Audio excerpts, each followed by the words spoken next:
Bonjour! Oh, I mean hello my friends! Today we'll make French tank with the drums. Not like this drum, but like this one. Light French tank with the automatic drum autoloader. AMX 13. The development of new light tank started by the French in 1946, and 2 years later the first prototype was completed. It produced from 1952 to 1987 and was exported to more than 26 other nations. Also, it was the first tank of many to use an automatic loader for the main gun. The French army wanted an air portable tank for paratroopers and flanking protection, and AMX 13 became an excellent choice for this role. As you know, I started my tank models with the hull. At the backside of the hull I made a compartment for the fuel tanks, compartment for engine and transmission in the frontal part.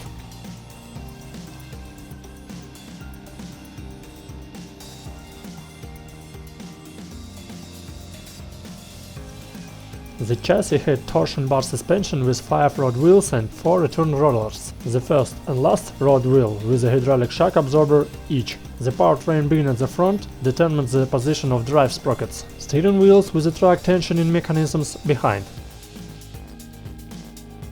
Each steel track was 350 mm of wide and contained 85 links, receiving rubber shoes when running on asphalt roads.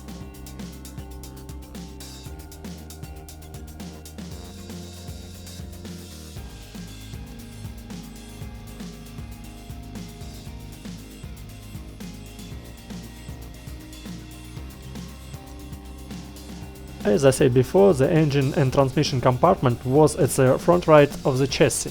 AMX 13 was equipped with 8-cylinder, gasoline, liquid-cooled engine, giving 250 horsepower. The manual transmission comprised 5 forward gears and 1 reverse, with a steering gear differential. The maximum speed was 37 miles per hour and the fuel tank capacity was 480 liters, with operational range 250 miles. The AMX 13 had a ground clearance on 370 mm, could cross at range 1.6 meters wide or 0.6 meters deep river. The driver's seat was located in the front left near the engine. I equipped his place with a dashboard, electrical panel and a fire extinguisher.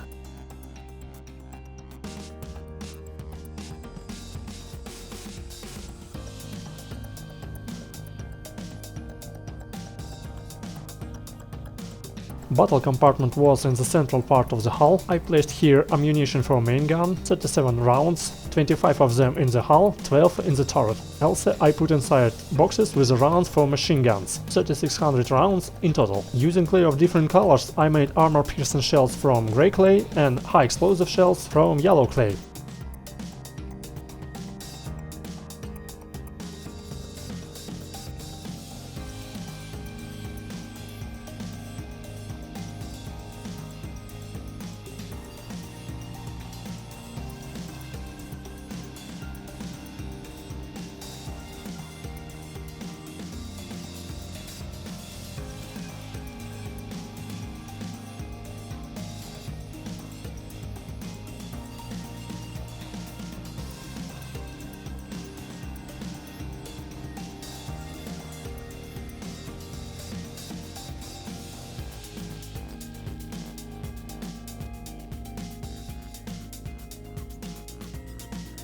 The AMX 13 protection was made of regular bulletproof reinforced steel sheets with a frontal thickness of about 14 mm. The sides and turrets were 20-25 mm, the rear 15 mm, while the turret top, hull deck and bottom were only 10 mm thick. Only the frontal armor was able to withstand heavy machine gun and small autocannon projectiles. The most interesting part of this tank is its turret.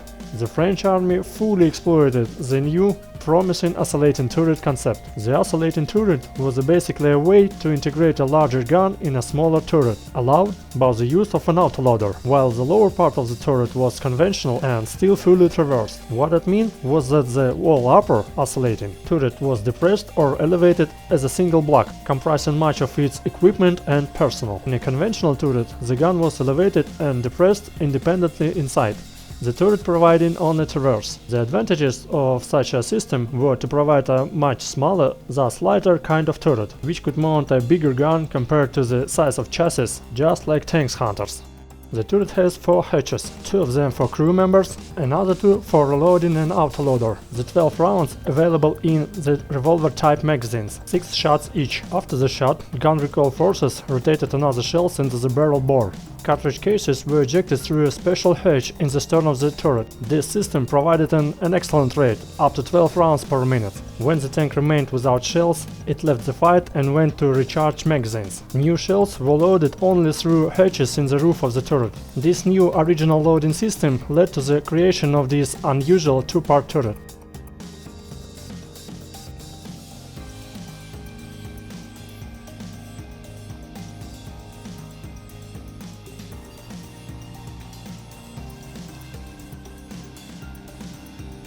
The original AMX 13 was fitted with the 75mm SA-50 high-velocity cannon. This gun was inspired by the long-barrel 75mm gun of the Nazi German Panzer tank. Additionally, a version with a turret with a 90mm cannon became available, and for export sales, a 105mm cannon was fitted. A 7.5mm AAT-52 machine gun is fitted as a coaxial weapon, and another can be fitted as a flexible weapon on the turret roof. For export sales, they were often replaced by the 7.62mm machine guns. For commander and gunner, I placed 2 seats inside the turret. Commander sat on the left of the turret, with the gunner on the right. The commander had the responsibility of loading the coaxial machine gun.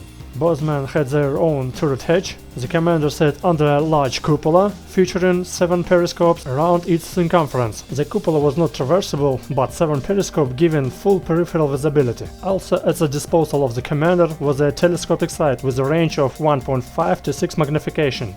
The gunner had 2 prismatic observation devices with 7.5 magnification and a laser rangefinder, providing targeting data, both for the gunner and commander.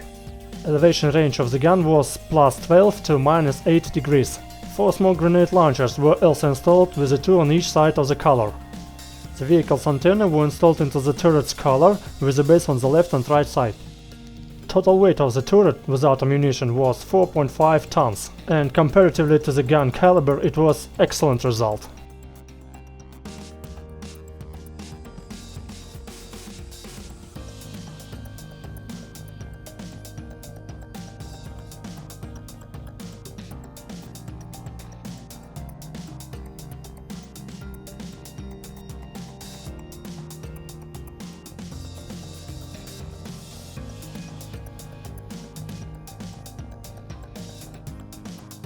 Production of the AMX 13 ended in 1987, with approximately 7,700 of all types being built. Over 4,300 of these were used by the French army. Exported to more than 26 countries, the AMX series is still in service with several of them, including Ecuador, Singapore and Venezuela. The AMX 13 has seen action in several wars, including the 1956 Suez War and in 1967 in Six-Day War by Israel Army. During Six-Day War, the AMX 13 has big problem with Soviet T-55 and IC-3 heavy tanks. But also during this war the best fight of this tank happened. Single AMX 13 destroyed 7 Jordanian tanks M48. India widely used this type of vehicle during Indo-Pakistani War in 1965. Also in 1965 in Dominican Republic, AMX 13 was used by both sides of the conflict, the loyalists and the rebels, during the Dominican Civil War. The Argentinian army fielded locally built version of this tank and armored personnel carrier on its base, but during the Falklands War, the Argentinian AMX 13s were not deployed. Senior commanders considered that off-road conditions in the Falkland Islands were too buggy for all of the armored vehicles available at the time. The Indonesian army widely used this type of tank and other vehicles on its base. The Lebanese army was an important user of the AMX 13 in the Middle East. These light tanks also saw limited action in the Algerian War. France also fielded a number of AMX 13s fitted with US Chaffee light tank turrets in the fighting in Algeria. And Morocco used some AMX 13s in the Sand War of 1963. Later on, they were engaged in the Western Sahara conflict. So, what can I say? AMX 13 became one of the best and widely used light tank in the world after the Second World War. I was really enjoyed to make this model, and I hope you enjoyed my video. Thanks for watching and see you next time. Vive la France! Au revoir!